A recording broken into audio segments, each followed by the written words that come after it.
नमस्कार, दबंग 24 न्यूज चॅनलमध्ये आपले स्वागत आहे। स्मार्ट मीटर सक्तीविरोधात भाकपचे आंदोलन। महावितरणाकडून ग्राहकांच्या लेखी संमतीशिवाय स्मार्ट मीटर बसविण्याच्या प्रक्रियेविरोधात भारताचा कम्युनिस्ट पक्ष भाकप आक्रमक झाला आहे।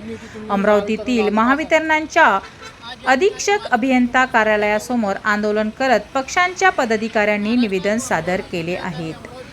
भाकपने आरोप केला की ग्राहकांची लेखी संमती न घेता स्मार्ट मीटर बसविण्याची प्रक्रिया अन्यायकारक असून ती तात्काळ थांबवावी। तसेच ग्राहकांना योग्य माहिती, लेखी नोटीस आणि पर्याय दिल्याशिवाय कोणत्याही प्रक्रियेची सक्ती न करणे अशी मागणीही करण्यात आली।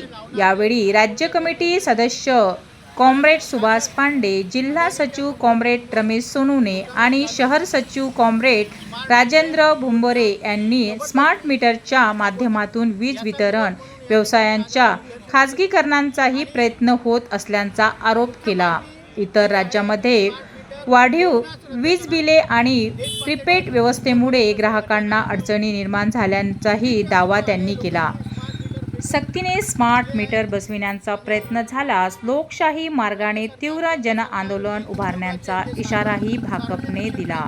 आंदोलनात पक्षांचे अनेक पदाधिकारी आणि कार्यकर्ते मोठ्या संख्येने सहभागी झाले होते।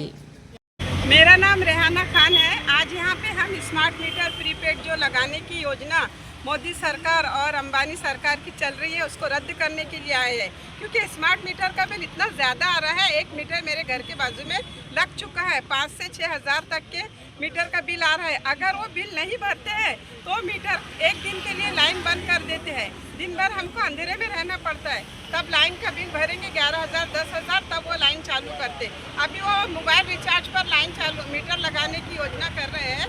गरीबों के पास मोबाइल में रिचार्ज नहीं रहेगा तो क्या हम अंधेरे में बैठेंगे? क्या गरीब लोग अंधेरे में दिन गुजारेंगे? क्या इतनी सख्ती कैसे कर रही है अदानी अंबानी मोदी सरकार? हमको प्रीपेड स्मार्ट मीटर नहीं चाहिए। हम यहाँ विद्युत भवन में सब लोग यहाँ CPM की तरफ से, CITO की तरफ से जमा हुई है। हमारी ये मांग को पूरी की जाए और ये रद्द किया जाए। इनकलाब जिंदाबाद।